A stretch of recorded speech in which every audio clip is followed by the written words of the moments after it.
so much for joining us tonight. We needed a few extra minutes to get our sound all set up with this readers that we have tonight. This is going to be really fun. I'm looking forward to this. We've got Lynda Miller and Lynn Miller on hand, editors of Albuquerque In Print. They are going to be introducing you to some fabulous local writers tonight whose work is featured in the latest edition. You can pick that up on the Bookworks website, Bookworks, BKWRKS.com. Our website is our name without the O's. So you can hop on there, buy a new copy of Albuquerque In Print. Maybe Martha Burke's new book we promoted earlier, Your Vote, Your Voice, A Woman's Guide to Voting During This Election Season. There are tons of great new books out this fall, so take a gander. Please do pick something up, and if you'd like to pick something up today, you can help us celebrate Independent Bookstore Day, which is a national holiday where all independent bookstores are doing some special programming and just remembering how important it is to remind folks to shop local as the holiday season approaches. So thank you all for coming to our virtual event tonight. I am Amanda. I'm the Events and Marketing Director for Bookworks, your longtime Albuquerque independent bookstore. We're located in the North Valley in an all-local shopping complex with the Flying Star. Right now we're closed for shopping. All of our neighbors are pretty much open, but we are just getting by on our online orders and curbside service for now. We'll be opening our doors here in the coming weeks as we navigate some safe opening practices that will allow you to shop hopefully safely during this pandemic. But thank you for your online orders right now. They have been hugely helpful in helping us get through this COVID health crisis. So, wow, let's get started. I'm very pleased to introduce Lynda Miller. She's one of the co-editors of Albuquerque In Print. I think we've done a live event for every single one of these, so I'm pleased that we can continue our tradition here virtually tonight. The theme for tonight is playing with Noir. So this is going to be really fun. I'm super excited, and I'm going to go ahead and turn it over to Lynda. Thank you, Lynda, for being here. Thank you, Amanda, and greetings, everyone. So good to see you all. As publishers of ABQ In Print, Lynn Miller and I welcome you on Independent Bookstore Day to Bookworks for our first set of readings from issue 4 of the magazine. A big thank you to Bookworks for hosting this event and for supporting our ever-widening community of writers and artists. Special thanks to you, Amanda, for making this happen through Zoom. Lynn has an announcement to make. Lynn? Thanks, Lynda, and thank you, Bookworks and Amanda. Thanks, everyone, for being here today. I just wanted to say that our mission with ABQ In Print is to balance visual art with writing. So Lynda will be showing the artwork that accompanies each reader's piece, as well as the cover and title page from this issue. We're already thinking about issue number 5 next year, which will have a different theme. We have a different theme every year. Well, we hope you enjoy this first set of selections from issue 4 and that you'll be able to join us again at Bookworks for our second set of readings on the first Thursday in December, which is the 3rd at 6 p.m.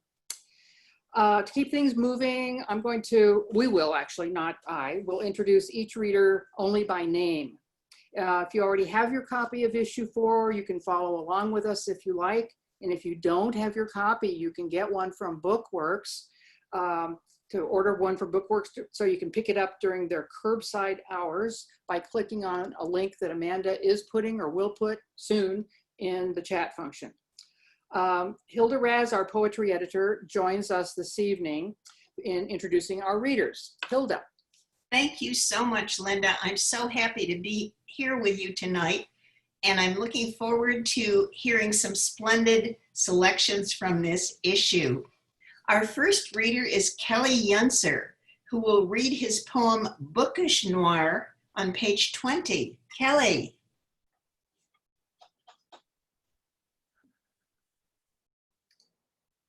Kelly may be muted. No, I'm good now. Good, you're good.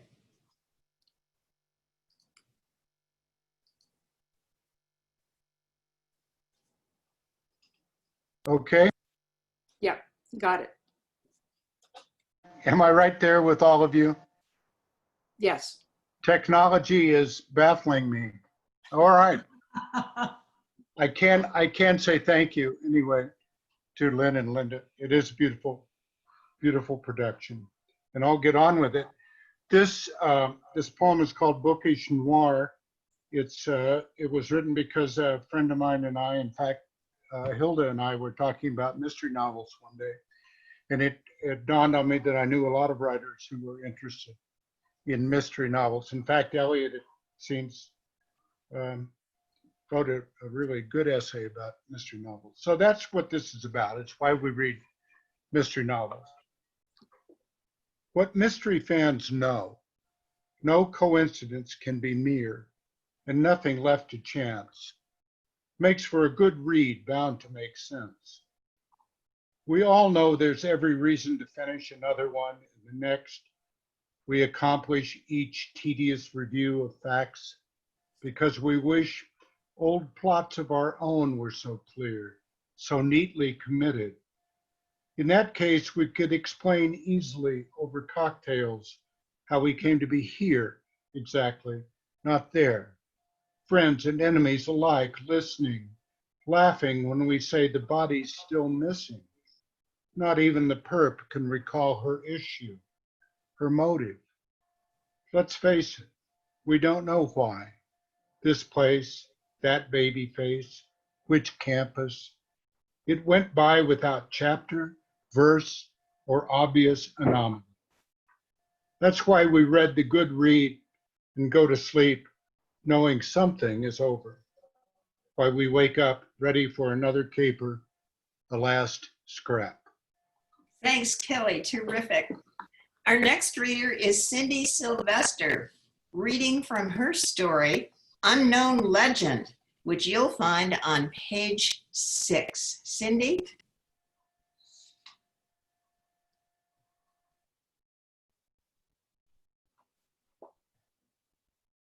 Okay, there we go. Unmuted. Unknown Legend. They sat at a small round table in the center of the UNM hospital cafeteria, 2 cups of coffee and styrofoam cups between them. Both were dressed in navy blue scrubs with white name tags and the RN insignia pinned on the right side of their chests. Their conversation was barely discernible over the din of personnel and pedestrians, hungry enough to wait in line for the hot roast beef sandwich, salad bar, or perhaps the soup of the day, Italian minestrone. Dolores Slim, who was actually a little chubby, spoke in a low voice to Ruth Shorty, who was actually kind of tall. Their dark eyes sparkled under the halogen light. Wide lips, normally downturned, lifted slightly at the corners. When did this happen? Ruth asked, her long fingers beginning to move as if she were a typist or a stenographer. Nellie told me yesterday, Dolores said. Both of her hands were wrapped around the cup, the first signs of rheumatoid arthritis apparent in her swollen knuckles. Ruth moved her head a little closer. Nellie's a gossip. Dolores took a sip of coffee. I call my brother's ex-wife in White Rock. The story was in the Navajo Times. They looked around. 2 white doctors in white lab coats with stethoscopes wrapped around their necks, wrapped around their necks like silver snakes, shuffled past in blue operating booties. They smiled at them, then returned to looking into their coffee, hearts beginning to beat a little faster. She was here last week, Ruth said. She carefully tore open a pack of Sweet and Low, then a pack of Cremora. The substances sank slowly to the bottom of her cup. She wheeled up to the nurse's station with a prescription for Demerol for her back. She can't walk anymore. They grinned. Ruth took a bite of her donut. Chocolate frosting stuck to her large front tooth. Dolores said something to her in Navajo, and they both laughed. Then Ruth picked up her napkin and wiped the cha'i off her tooth. Dolores pointed her lips to a man, Alfred, from pharmacy. He told me that she forged the signature on the prescription. You know, her and Alfred. Ruth nodded, staring at the donut. Poor thing. The poor thing they spoke of was their mutual friend and clan sister, Marcella Minihorses, who was now wanted by the federal government for robbing the Gallup National Bank. Prior to robbing the bank, Marcella had worked as an LPN with Dolores and Ruth at the Indian hospital. She was fired and her nursing license revoked after stealing painkillers from the pharmacy. It's not her back that pains her. It's her son leaving the way he did. Marcella's son had died in a car accident on the old Highway 666 that the government renamed Highway 491, like that would somehow help. He missed the corner on the way back from Shiprock. Which corner, Dolores asked. You know the one. Thank you. Thanks, Cindy. Terrific. Tina Carlson is up next, reading her wonderful prose poem called Monster on page 4. Tina.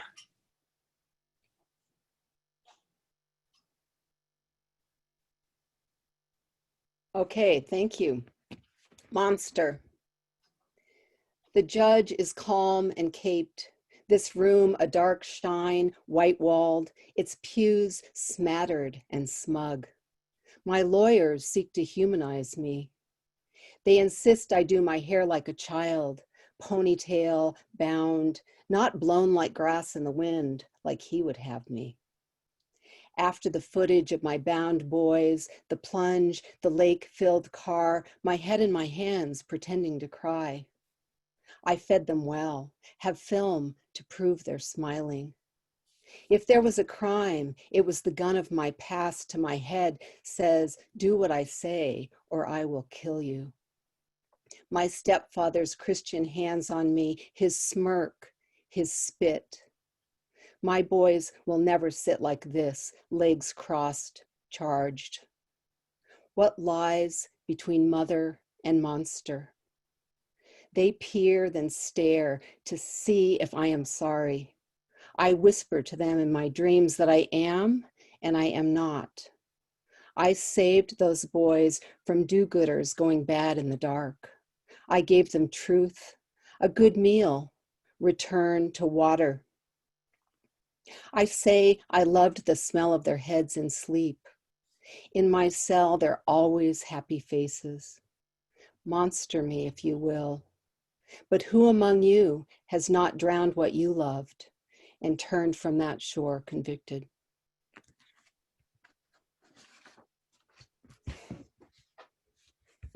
I'm muted. I said playing with Noir. Brilliant. Okay, here's Ruth Rudner reading from her short story, Rain in Venice, on page 17. Ruth in Montana.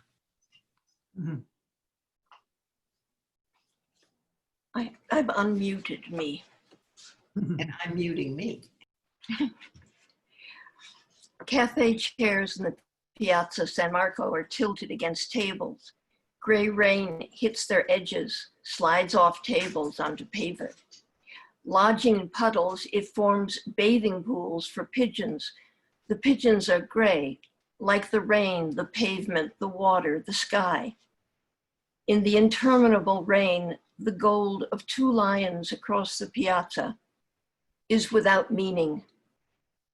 I cross the empty piazza from Florian's to Quadri and, wrapped in my old trench coat, wait for my life. A waiter asks what I'd like. Coffee, watermelon, grapes. No coffee. No coffee? No coffee. Watermelon, a ripe fig. Chloe, are you in Venice? I do not recognize this man speaking to me. Of course I am in Venice. I am waiting for my lover, I answer him. May I join you? You're waiting for my lover? He is very jealous, I say. He carries a gun. Will you be here long, he asks. Only until he comes. I mean in Venice, he says. Only until he leaves. Perhaps we could get together once he leaves. He's coming now, I lie. I see him across the piazza. Oh, goodbye, Chloe. It was wonderful seeing you again. Yes, yes, goodbye. Hurry, he's coming across the piazza. The waiter brings a plate of watermelon, a bowl of figs. I push the watermelon away. I cannot imagine what possessed me to order it. I hate watermelon. Maybe the grayness, the damp cold made me order something pink, summery, of no use.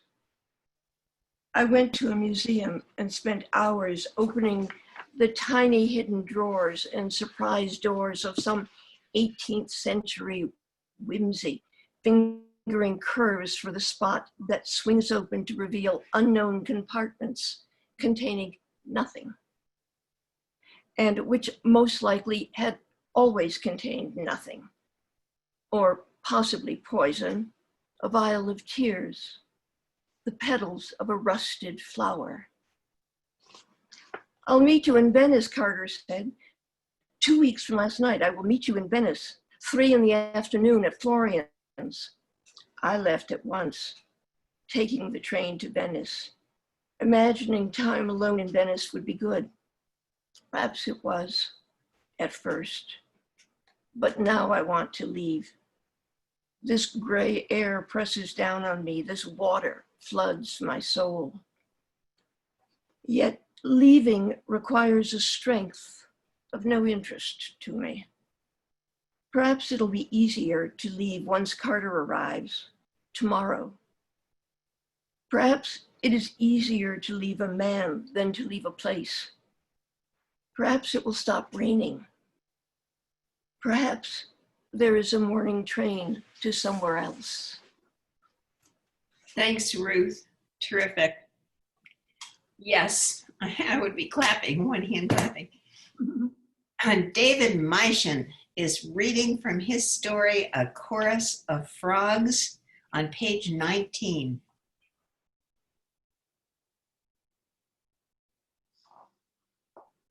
Okay, I'm unmuted. A Chorus of Frogs. Alan sat in his pickup truck and watched the downpour. His mouth a steady pulsing ache where Wayne had hit him. The neon letters on the bar's pitched roof bent and twisted through the swirling drops on his windshield. Dulce. A flash of lightning lit up the sign's dark word, agua. Burned out so long ago, locals had dropped it from the name. The sign above, the light beside the weathered door, naked bulbs strung over the few parked vehicles. All around the Dulce, miles of nothing but night. He couldn't make himself go back in there, face them.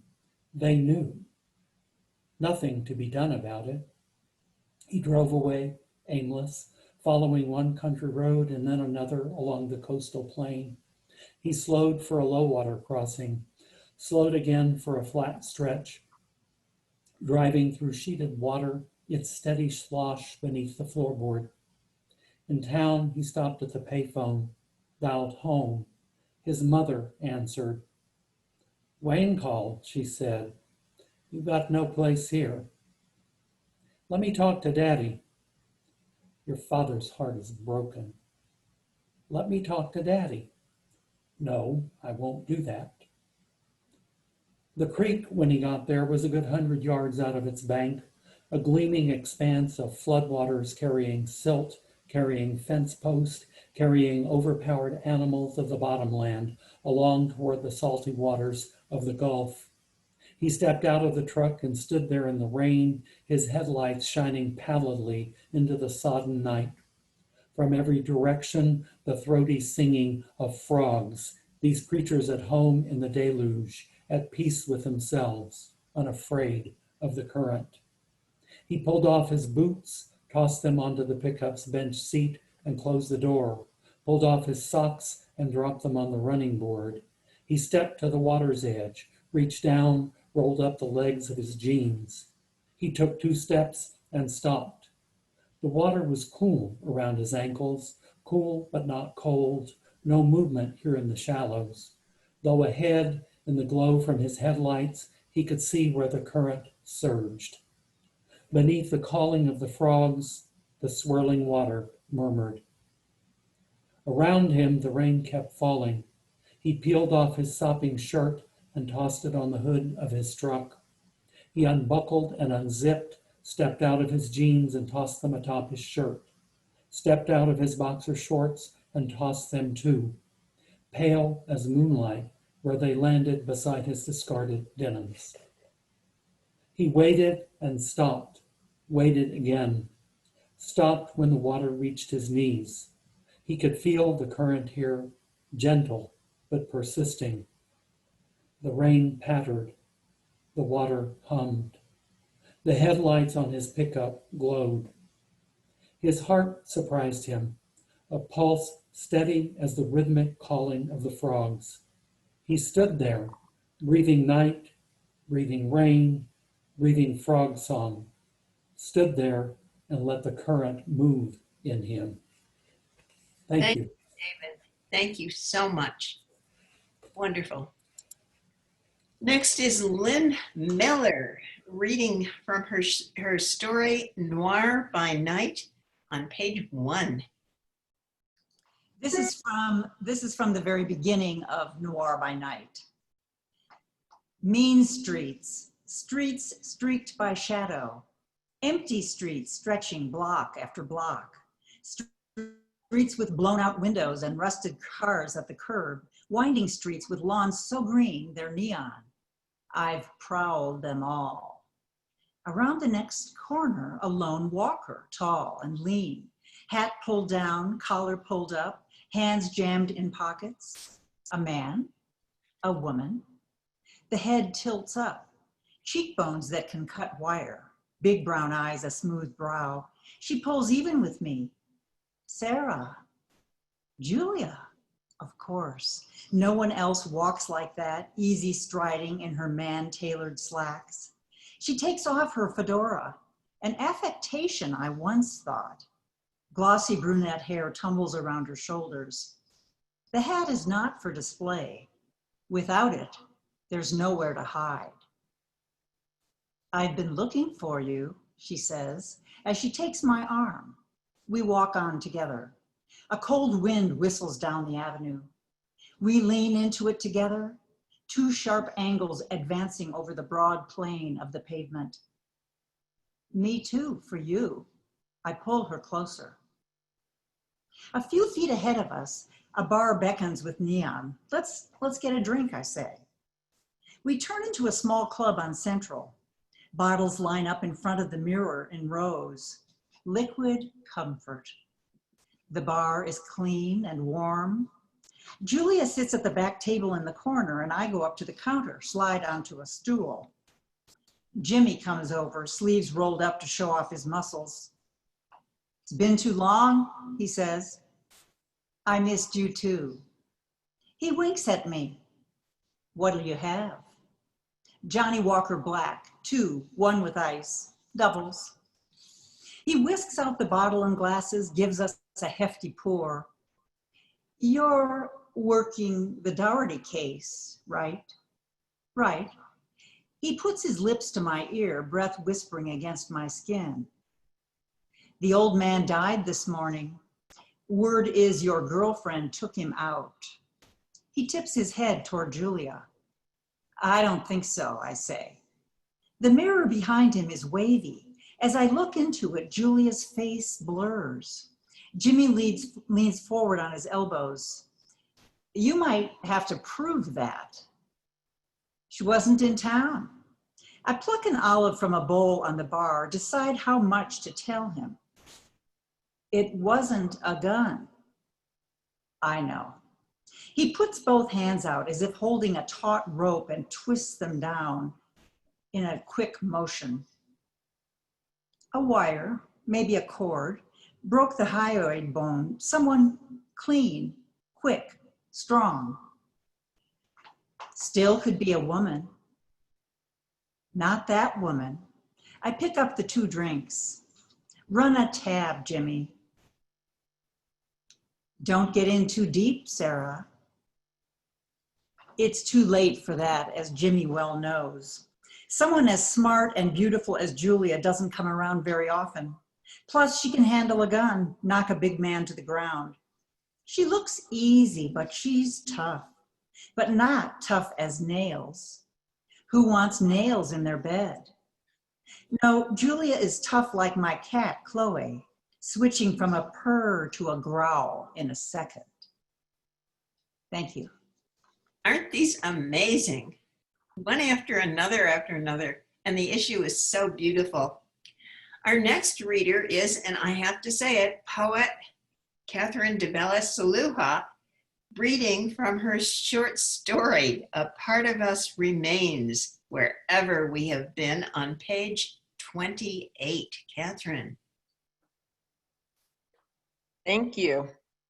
It's great to see all of you. It's great to be here. This is a little quirky thing, you guys. A part of us remains wherever we have been. The truth was, Carla's body parts were becoming unreliable. What had started as a curiosity was now a real nuisance.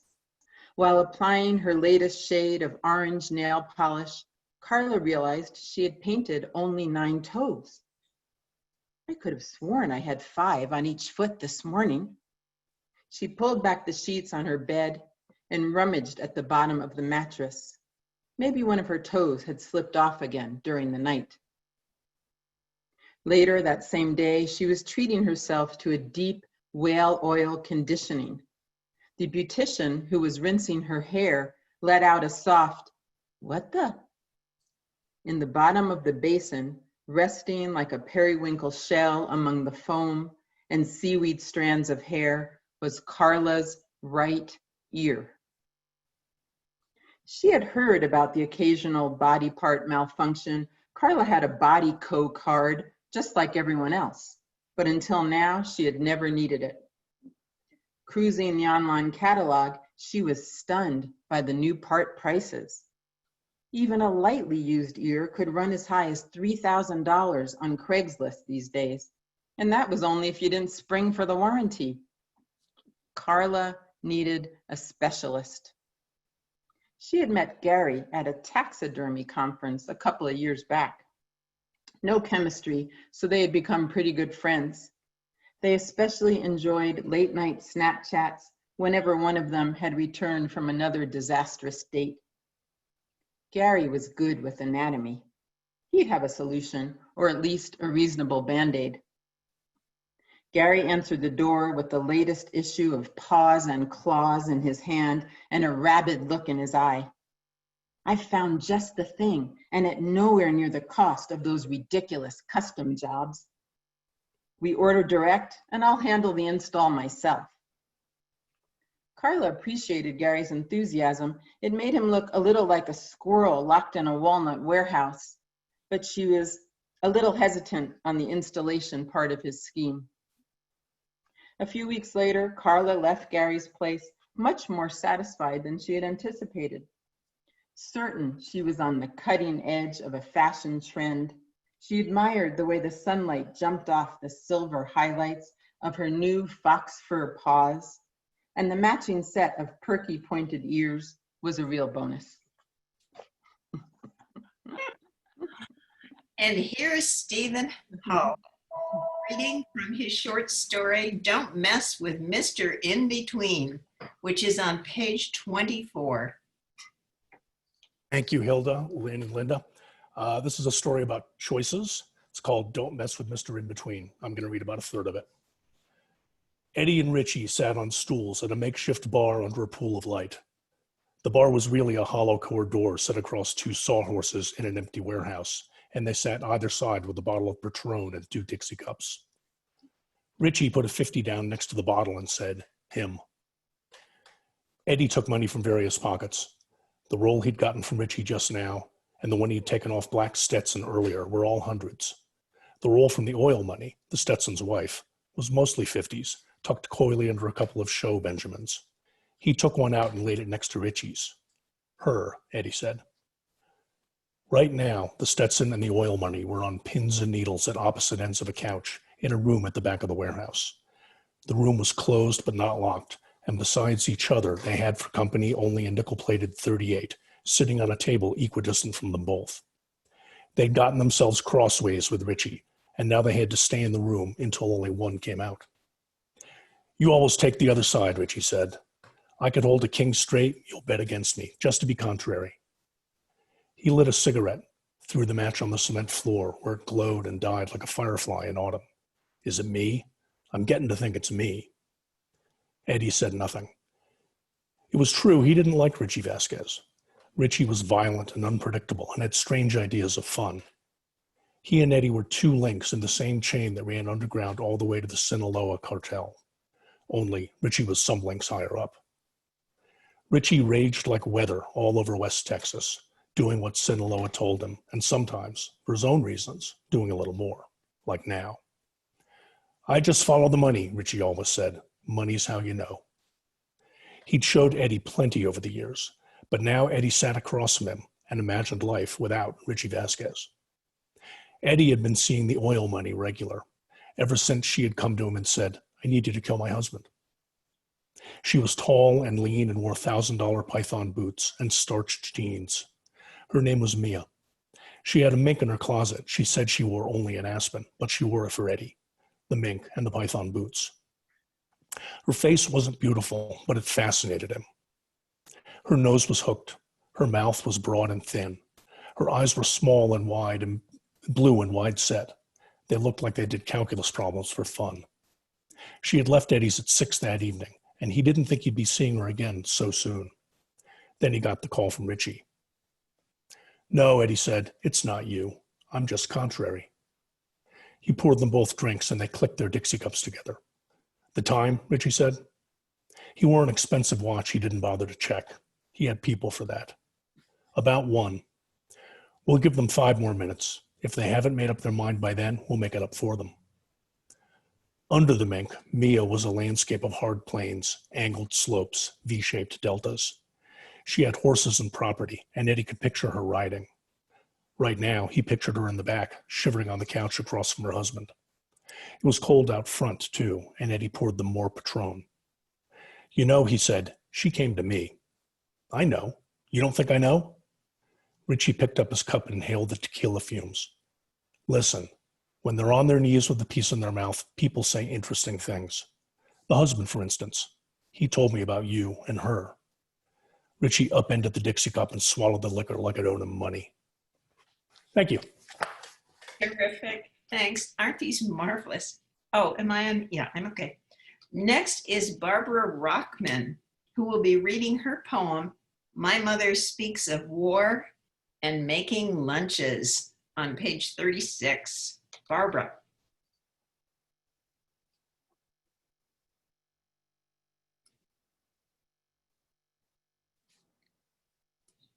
You're muted, Barbara. Yep, now I'm not. Good. So a couple of things about this poem. It's in the imagined voice of my mother, and it was inspired by a couple of things. One was watching my mother make lunches day after day after day, miserably for us kids. And it was also inspired by a black and white photograph that I love of my mother riding her bike along the New England coast before she had had children, while my father was in the war in the Philippines. My mother speaks of war and making lunches. Mornings, after I peeled open brown bags, slid into waxed paper, tuna on white, 2 cookies, I'd lean my elbows into crumbs, stare into the chrome percolator. It wasn't him at his paper or them squabbling, mittens, boots. It was my face turned monstrous, carnival nose and mouth. I imagined myself back on the coast road, beautiful, red bike, bare arms, skirt blown round knees, blouse sweat stuck to breasts. How I'd check the basket, 2 blue letters. Last night, I dreamt the war went on. He never came home. Envelopes stamped, return, no return, return. Dreamt I went on childless. Thank you. Thank you, Barbara. Scott Wiggerman is next, reading his poem, Raymond Chandler drafts my obit. And every line in this poem is from Raymond Chandler. Hard to believe. Here's Scott. Hi. Yeah, when I saw the theme for this issue, I thought, oh my God, I don't write anything noir. And I thought, I certainly don't. So I thought, why not go to the man who writes it the best, Raymond Chandler. So I poured through his books, and it's not as easy as it sounds, just coming up with his lines and putting them together in a new order and keeping the tenses and so on. But anyway, I think I managed it. So this is Raymond Chandler drafts my obit.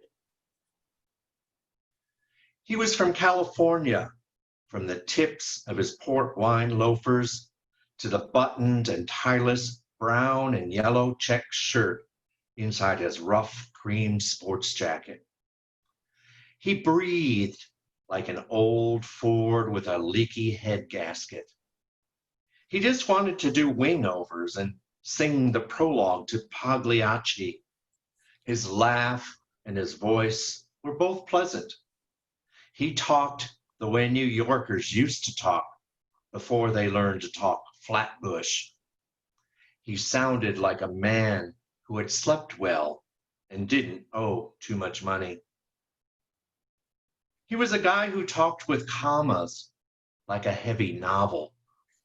No visible scars. Hair like steel wool grew far back on his head and gave him a domed brown forehead that might at careless glance seem a dwelling place for brains. A few locks of dry white hair clung to his scalp like wild flowers fighting for life on a bare rock. He was a wind-blown blossom of some 200 pounds with freckled teeth and the mellow voice of a circus barker. The French have a phrase for it. The bastards have a phrase for everything, and they are always right. It was about 11 o'clock in the morning, mid-October, with the sun not shining and a look of hard, wet rain in the clearness of the foothills. The wet air was as cold as the ashes of love. There was a gusty wind blowing in at the windows, and the soot from the oil burners of the hotel next door was downdrafted into the room and rolling across the top of the desk like tumbleweed drifting across a vacant lot. Big production, no story, as they say around the movie lots. A nice enough fellow in an ingenuous sort of way. You would never know how he got that way because even if he told you, it would not be the truth. Dead men are heavier than broken hearts. Thank you. And next is Christina Squire reading from her story, Hot Flush Noir, with a picture from Dale Nordyke.